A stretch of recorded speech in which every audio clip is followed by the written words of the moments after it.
Today, we're diving into the future of automotive with two absolute powerhouse guests from one of BC's most respected dealership groups. Joining us today is Karl Ebdrup and Steve Davidson from the Steve Marshall Group, a name synonymous with innovation, leadership, and performance in the auto retail space. From operations to strategy, these two have seen it all and are shaping where the industry is headed next. Buckle up, this one is packed with insights you don't want to miss. Well, gentlemen, thanks for jumping on to the episode today. I'm really looking forward to our conversation. I want to jump into this with a question that I haven't asked dealers before. What drives your appetite for growth personally? Oh, that's going to be a good one. It's probably going to be different for both of us. Steve, you want to go first? Sure, happy to. Couple things. To use some sports analogies, I think obviously sometimes that is inbred in people, like their desire to be competitive and a competition, a culture of competition in your stores, and I think wanting to do something together. When Karl approached me about joining, working together and growing the group, because obviously Steve Marshall Group's been around before me. I thought, what an amazing opportunity to go from what I was doing in Kamloops to growing something even larger. And, I think family becomes part of it. I think leaving a legacy, in your community. I think leaving a legacy with your family. It's probably what and working with my closest friends. I think probably those are the things that drove me the most. Awesome. Yeah, I would second that motion. I think it's all about, building something bigger than us and leaving something for the next generation, whether that be, I don't have any kids in the business yet, hopefully one day. But it's also about mentoring others and I see a lot of, we're always listening to self-help and positive reinforcement and personal growth stuff all the time. And there's a big groundswell of people out there who are just like, help others get what they need and you'll end up getting what you need. And yes. I find a lot of value in mentoring other people to levels that maybe even they don't think they can get to. So, you got a guy who's always just wanted to be a finance manager and help them get to that next level, whether it be, sales manager, whether it be general manager, dealer partner, whatever that looks like. I get a big kick out of, helping people do that. Is a gentleman that I am very familiar with, Dan Martell, as he says, send the elevator back down to help others go up. Yeah, take them with you on this ride.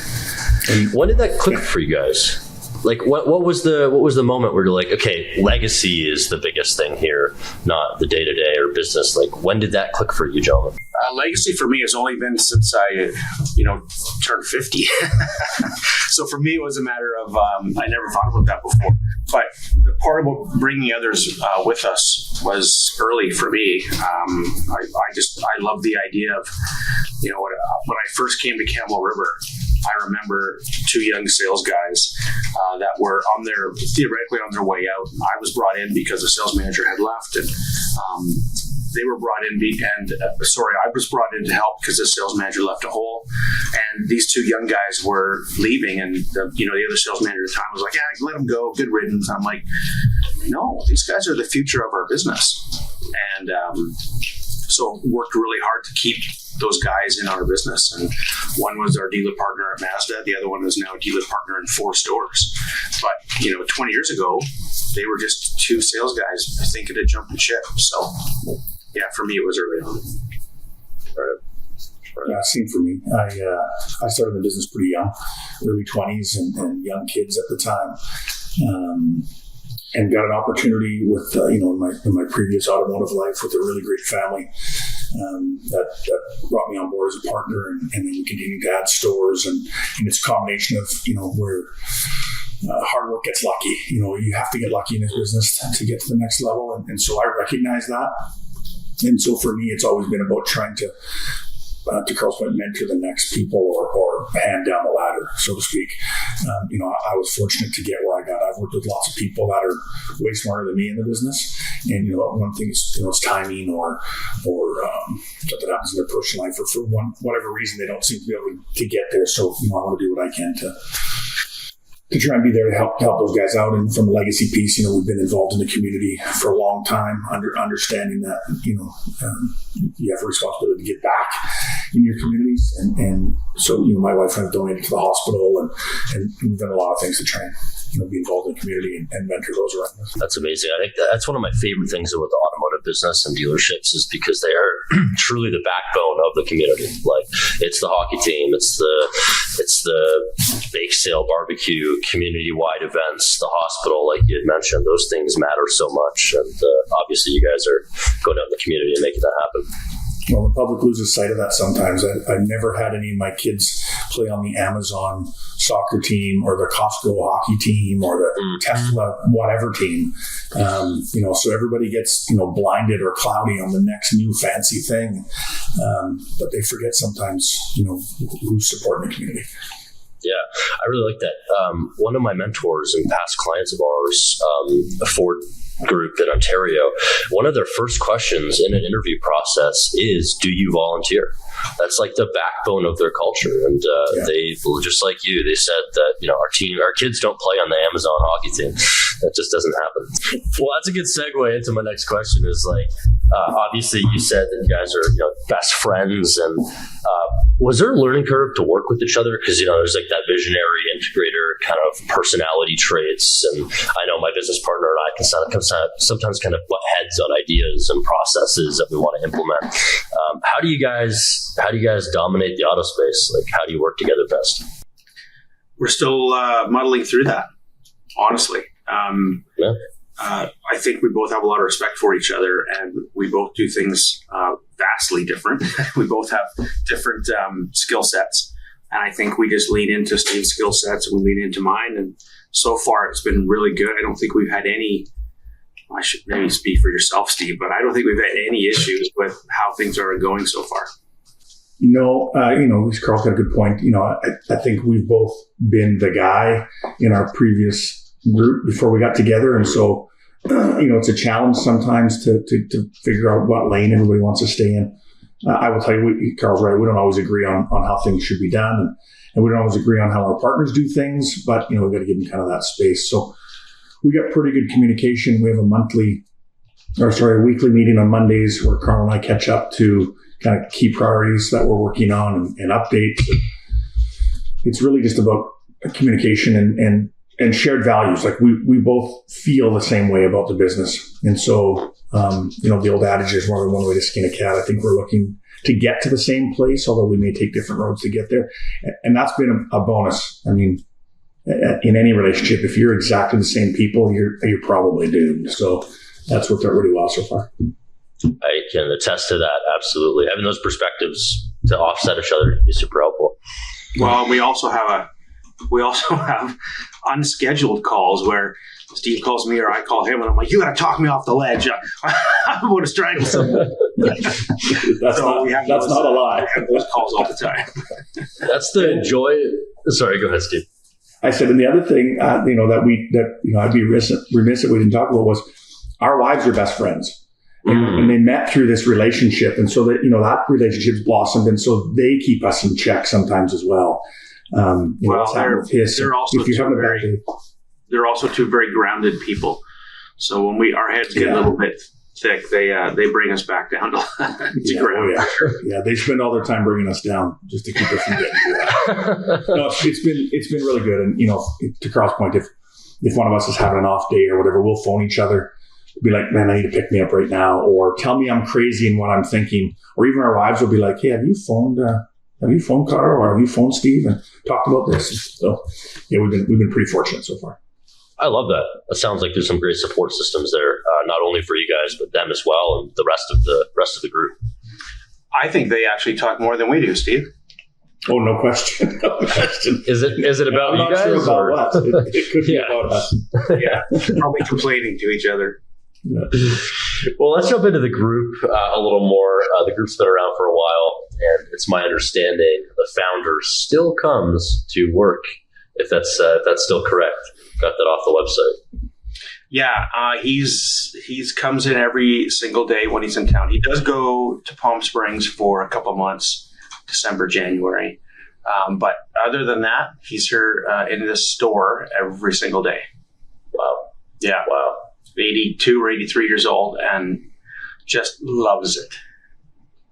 Yeah, and loves the small details. As guys like me and Steve, we're not spring chickens anymore. As we get going, sometimes you lose passion for the small details. And that man hasn't lost any passion for any of the details. He's still about all the fine details and how to make the experience great for our clients. That's amazing, and obviously rubbed up on you guys and the culture from the stores that we work with and the leaders that you guys have chosen to run the stores and departments. I mean, they're all very detail-oriented people. Yeah, I'll speak to that a little bit. Me for sure. Steve has been lucky enough to be in some other groups and in other dealerships, and since about 1999, I've been with Steve Marshall forever. So, we have hired people to come in on the exec team and visit some of the stores and help get the stores where we need to be. And I didn't know any different, but when these guys come in, they're like, this is different here. There's something about this that's different. And I never saw it because I had nothing to compare it to. Steve's seen it before and was pretty happy when he kind of joined into our group. And it is a lot of dealer groups talk about that family feel. We don't talk about that, but I think we have that. We try to be more like a professional sports team than a family. We think family has a lot of dysfunction in it, but I didn't even know that. I didn't know to what level we had that. I didn't really understand it until we started bringing people in from outside who have been in other groups, telling us how refreshing it was and how great it was, and how you're not going to micromanage me. You want me to go, do my own thing. So pretty fortunate, and that does all come from Steve. For me, it all came from Steve. Well, from what I see and have experienced at your stores, whether I'm walking in or working with your GMs, when we talk about like big groups, whether that's here in Canada or the US, what holds these bigger groups together is like visual branding, where you guys, your glue is like actually the culture. Like when you walk into any of your stores, it really is in the people. And like, I feel like it's not always that consistent among other groups. So kudos to you guys. Well, thank you. We pick, certainly for dealer partners, we pick pretty diligently on who we're going to partner with. And the fit is usually more important, than the skill set or, how many cars they think they're going to sell. Or so it's more about, the core values. You feel the same way as we do. Huge. And we say all the time, if you could just give somebody a playbook, like a lot of large dealer groups do, and say, here, this is how you run a dealership, with all due respect, automotive manufacturers would be doing it. And they've proven time and time again that they can't. The OEMs will buy stores, those stores will fail because it's not always their core business. And so, I think you need to pick a partner that's his entire life, his being immersed in the community, immersed with his people, showing, holding Christmas parties and staff parties and setting targets with people and high-fiving. And that just doesn't happen sometimes outside of that. So for us, to Carl's point, it's about a culture. And we talk about it in our used car meetings once a week. And we talk about it we have a monthly GM meeting, and we get together a couple times a year to set, business plan and do an update in mid-year. And it's all about, last September, we didn't even talk numbers. We just simply talk culture. Wow. What was going well and what wasn't going well and how we can support that. So if the people are happy and in a great place, it translates down to the customers, and then the rest works out for us. We don't necessarily always track what we're doing. It'll work out. Right. I can imagine that was a skill that you guys have continually worked on day after day for many, many years. What point, or how was the transition between going from, maybe a different role in the dealership to actually learning how to work through people and build that culture and get those people to think bigger and set higher targets themselves? How has that been? I feel like that's an ebb and flow, and I feel like we do well for a while and then we fall off track, probably like every other human in the world. But it's a tough one to, take someone kicking and screaming to success, because if they're not prepared to do it, then they're not prepared to do it. I think we've we've come by a lot of that, honestly, again, by, Steve Marshall makes a pretty cool environment to come to work in. And we took a lot of that for granted without really even knowing it. There were some times, COVID was one of them, but there's been other times where business gets tough. Tariff talks, business gets tough, and people are at each other's throats. And that could be from the top down. So we have to take a checkup from the neck up once in a while and be like, hey, are we creating the environment that's best for these people to flourish in? Because sometimes it becomes about metrics. Why are sales down? Why are we? It's self-evolving often. Yeah, he's got a great point. It has to be, I always say all the time, you hear lots of groups say, I think disingenuous things sometimes like, people before profits. And I'm always like, I think those have to be equal. I don't think that you can put profits just first, because I think it doesn't land well with your people and your customers. And I think if you just put all the people first, sometimes we don't hold checkups or check-ins or accountability, and then the business slides because, people inherently fall off of things. We all do it. And if nobody's there to be like, oh, we got to get back on the rails here, then I think the business suffers from that. So both Karl and I were blessed to work with, car dealers at the start of our lives that both became dealers in the 60s, brought that family value first. The car business in the 60s and 70s and even the 80s wasn't like it is now. It wasn't a group thing. It wasn't all metrics. It really was about community and family. And so, we were trying to balance both of those things. How do we mentor and make sure our people like being in the stores, and how do we keep everybody on the rails? I love it. And you guys are up to 14 stores now, is that correct? 13? Steve, I guess we can. When is this going to air? Uh-oh. Yeah. Oh, okay. All right. I can keep my mouth shut. No, it's probably fine. We're closing out a couple stores for June 2nd, so we could probably talk about it. This probably won't hit the airwaves till then, will it? You said mid-June? June 2nd. June 2nd? Yeah, we'll wait till after that. That's no problem. So what would that number be then, Steve? 14 stores of 15 rooftops, because the Hawaii location is 2 rooftops. So incredible. And what made you? Sorry, go ahead. No, just not big by any means. In the grand scheme of things, with some of the real big players out there, but we feel like we're starting to make a mark in the industry a little bit. Absolutely, that's exciting. And what made you guys choose Hawaii out of all places? You just love Hawaii? We didn't actually choose it. Okay. I chooses you, I think. Yeah. We had actually been working with a broker to get into the U.S. market, and we had a deal cooking in Washington State, which is obviously much closer. And that deal fell through with the OEM, and so that broker brought us this deal, and in lieu of that, and felt bad that we had spent some time, energy, and money on trying to get a deal, and we didn't. And so he brought it to us. And it was a family, second generation family owned store. First thing, Steve, when we were offered kind of, hey, are you interested? First thing Steve did is picked up the phone and said, we got to go visit this guy. Now, it didn't hurt that it was in Hawaii, obviously.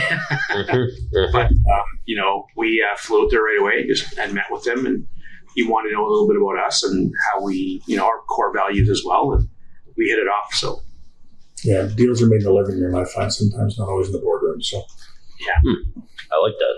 Yeah, very interesting. I know I got some friends in the business world in Hawaii that one guy owns a real estate brokerage, and we were talking the other day about the culture there is just so different. It's like its own country, really, and how they operate, the values they have. So, what is the learning curve to coming into Hawaii been like for you guys? Like with the local community, or is there any big stark differences there for you?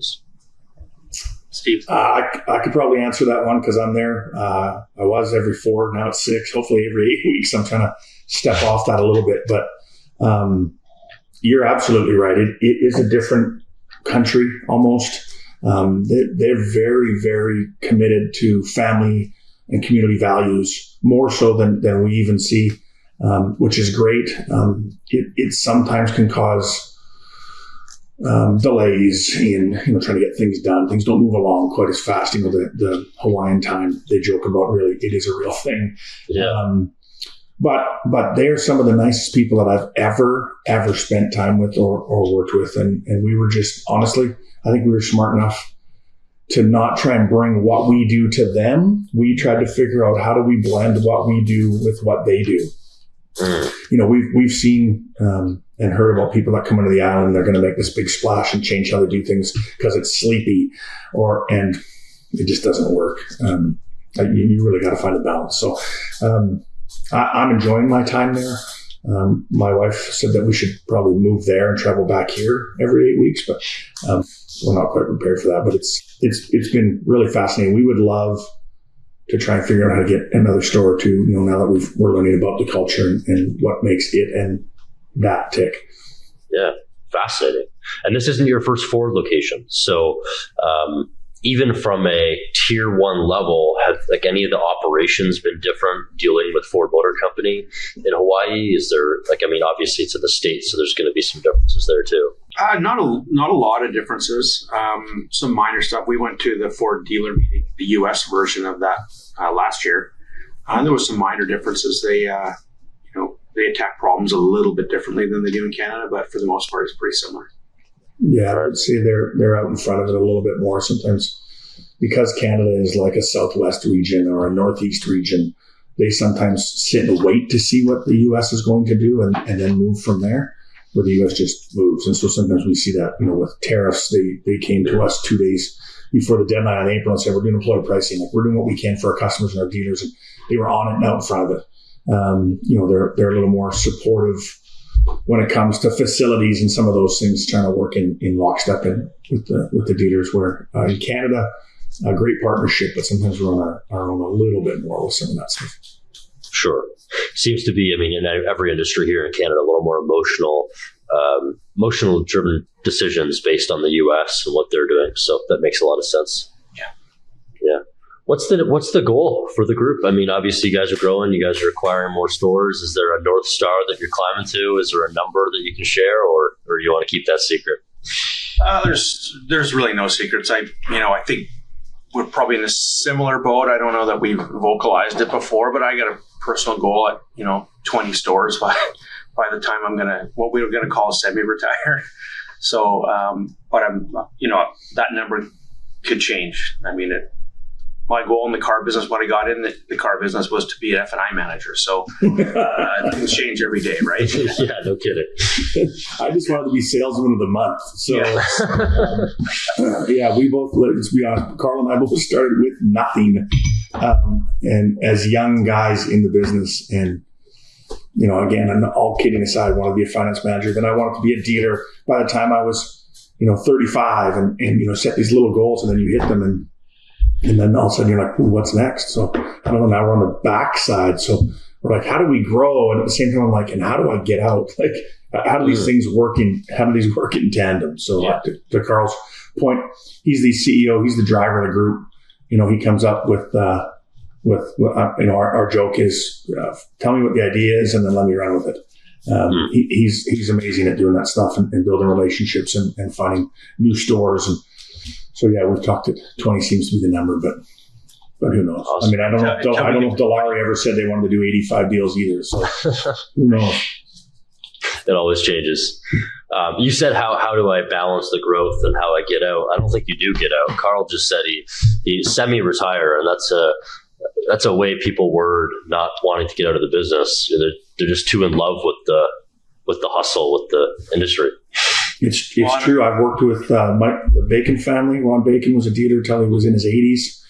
Steve Marshall's in his 80s. I worked with Cam Clark for a little bit once we sold our Cam stores, and he's getting up there a little bit. And those guys are still passionate about the business, and they keep saying they're going to step away, and then they step back in again. So I've been fortunate to work and partner with some great guys in the past, and so you're right. Maybe there is no shut off. One of my mentors is in his 70s, started an independent store when he was really young with his dad in Ontario. And he said he's been semi-retired for the last 15 years, but he's there almost every single day. So sure. Yeah. Not a chance. Yeah, I feel the same way. I can't imagine not doing what we do and being a part of it. So it's definitely the semi-retiring quotes, because who knows? Yeah. With the economy changing, obviously, people's wallets are tightening up. Steve, you just said Ford did the employee pricing right before tariffs kicked in, which was fantastic. I believe Stellantis fell through on that, or followed through with that as well. How has your strategy changed over the last 3 months with the tariffs? And I don't know if there was wholesaling that got halted there or what, but you guys playing ball a little bit differently now? Not overly. We've always believed that the used car market, used car business was the backbone of our business. And I think if you look at any successful store or group, it's usually the backbone of it. So they're good at used cars. You can kind of ebb and flow with what's happening on the new car market because OEMs will be in favor and out of favor, and they move a lot. So for us, it's status quo. Just keep doing what we do and be good at used cars. And customer pay in the service, that's the same side. We can't always control warranty, but we can control the value that we bring to customers that choose to bring their vehicles, not necessarily have to bring their vehicles to us, and provide a good experience and do pickup and delivery and do all the things to drive business, to Karl's point. Yeah. Right. And if you pay enough for a sign, you can have all the Ford business in your town. But anybody can sell cars in their backyard, so you have to get really good at that. And people are still, maybe they're not buying brand new $100,000 cars. Maybe they're now going to $50,000 used cars.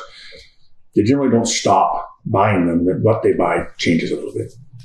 Right. When I was getting myself more familiar with the auto industry over the last several years and really trying to learn the ins and outs, obviously not as much as you fellows know, but trying to educate myself a little bit, I was awestruck at how generally safe automotive dealerships are as an investment. Because when the economy's great, people are buying new vehicles. Economy's down, people are servicing their used vehicles and buying used vehicles, like you said. So it really is a unique industry that way. Very sustainable, it seems like. Obviously, you guys got a lot of zeros you're balancing, and there's a lot of liability still. But yeah, you're right. And like we said, and because we're diversified, you might have a run on a certain brand, or a brand might be out of favor for a while, and you've got to focus on parts and service and used cars. But for the most part, it is pretty safe. Yeah, he's right. The challenge that a lot of people don't think about is 2 and 3 and 4% margin on a new car. I know people hear that number and they're always like, "Oh, that's not true." But if they only knew, thankfully, the values of cars are big. But it's a labor-intensive industry. It's an inventory-intensive industry. It's a financing-intensive industry. So it's reasonably safe if you are involved. Or have good people, and somebody's got to roll up their sleeves. And we talk about this all the time. We have touch points every month with our people, and we talk about receivables and inventory and all the things that aren't sexy about the car business. They're just like any other business. Like, where's our inventory? Where's our cash? And how do we make sure that we stay running flush? So yes, it's been a good business, but I don't know if I would say it's always easy. Having an insurance business is great. We have an insurance business in the past, and you had to have some license plates and a couple of people around the counter. That's a safe business. And one receivable was the government. You guys do have a lot of staff and payroll to do and all these big expenses, real estate. So yeah. And cars, just trying to find all the cars sometimes. We joked the other day that we have currently about $65 million in new and used car inventory in the group. And trying to keep track. Where are they all at? Yeah. Yeah. What has your used car acquisition strategy been? How are you doubling down on that right now? It's different at every store. We do have buyers out there scouring auctions and private sales and stuff like that. And I think between all the stores, some are for the group. Some buyers are for the group. Some buyers are just per store. But I think we have probably 3 to 4 buyers right now that are out looking for used cars. But the majority of all of our used cars come from trade-ins. Yeah, we do have some programs with our salespeople where sometimes they get paid as much to buy a car nowadays as they get paid to sell a car. I mean, it can be if you're good used car operators and you're only taking trades on 60% of your vehicles, but you're selling as many or more used as you are new, that does leave a big hole potentially in your inventory. So it's a full-time job for more than one person. Right. I can imagine salespeople as well. People are tending to pinch their wallets a little more.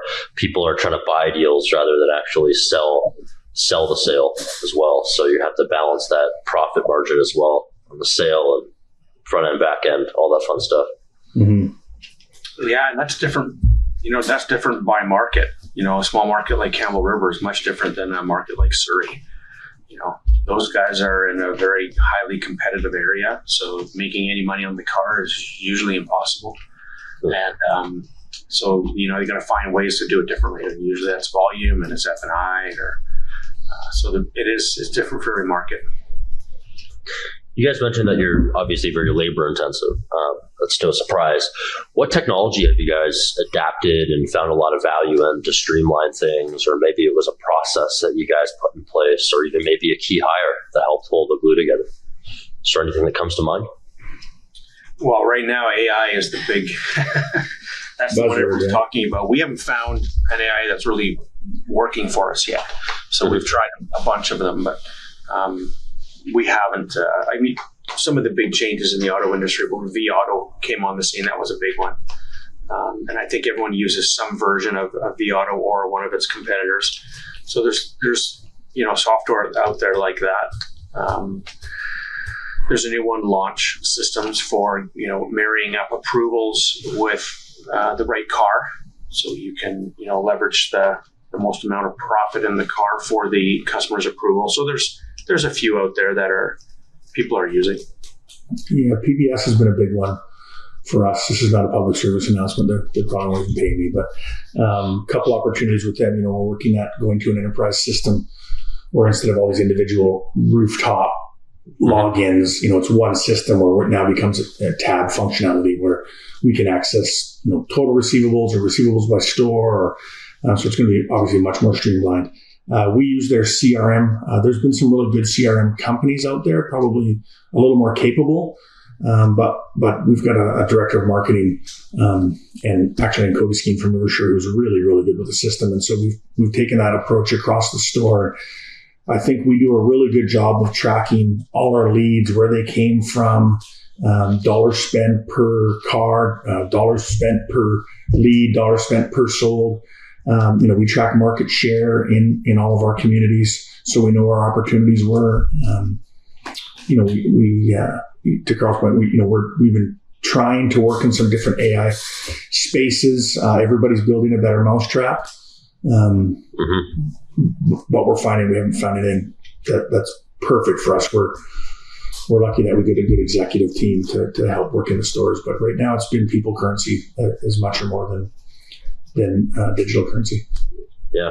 Well, AI is only going to get better. Obviously, this is the start of this, I will say, revolution.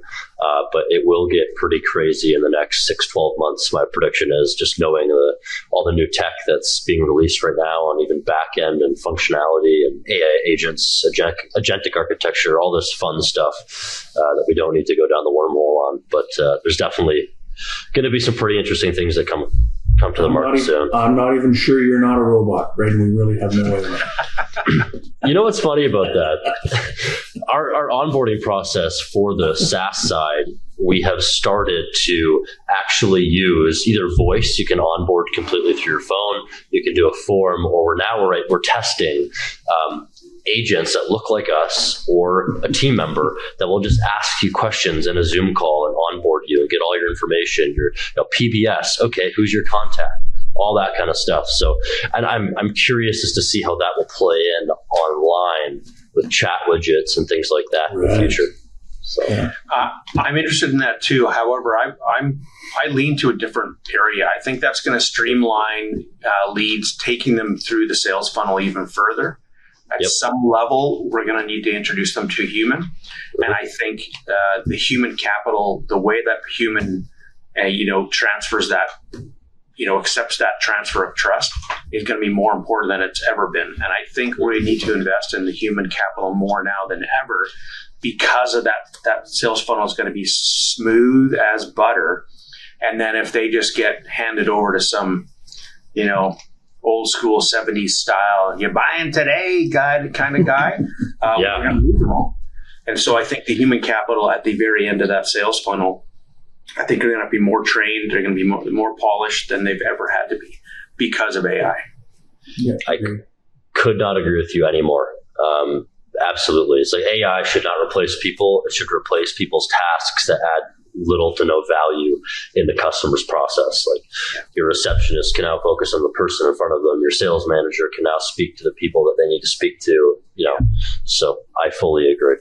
PBS is another great one. We work with them as well. And I know Cody, you mentioned Cody at Rivershore. I know the previous GM before you guys acquired Rivershore, we work with very closely. And I know he's a huge proponent and believer on PBS, and obviously worked with Cody as well. And they both crushed it with that software. Great group of people to work with as well. Mm-hmm. Yeah. Very much. Awesome. Any last advice to people looking to step into the shoes of Steve and Karl one day, whether it's internally or whether it's in other automotive groups or dealerships they want to climb the ranks? What advice would you have for them? Oh, man. Steve?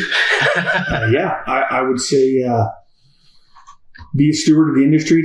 That's actually Karl's line I stole, so sorry about that. Be a steward of the industry. Be curious, be adaptable.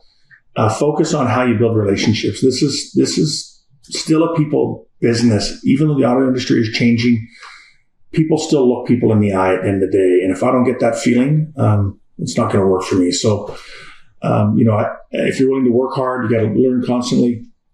And I think you have to have integrity. It is a business that still has a bad reputation. I think I'm founded now, with all the checks and balances and technology that's in place. But I think if you do all those things, there's a massive runway for people out there still in this business. I think as soon as you think you're the smartest guy in the room, I think that's when it's all downhill. We've been in the business for 35 years, still sit in performance meetings, still try to put everybody in a room, still trying to learn from new people in the business. There's always something to learn. So that would be my advice. I love it. Yeah, I guess if I could add one thing for the people who are either thinking of getting in it or trying to take the next step in their career is, whether it be a dealer group you're thinking of joining or whether it's a single point store, I would interview them before they interview you, or I would do it simultaneously. We tell everybody that we're onboarding is do yourself a favor, call any one of our stores, talk to anybody in the store, and ask about the core values of the group. And you should do that for every store that you're thinking of joining. Phone the lot guy and ask how he gets treated. Phone the receptionist, phone the sales guy, phone service advisor, and just ask, hey, what's this group all about? Would you recommend working there? Because there's a lot of places out there that talk the talk but aren't walking the walk. Just goes to show how much passion and belief you have in your name and the business. So that's awesome. Yeah, thank you. Incredible. Well, gentlemen, thank you for your time. I know we were playing tag here the last few weeks, trying to pull this together, but I really appreciate your time and your wisdom and value you brought on the show today. Thank you, Braden. Appreciate it. Love to be included. Glad you thought of us, and all the best in what you're doing moving forward. And thanks again for the television.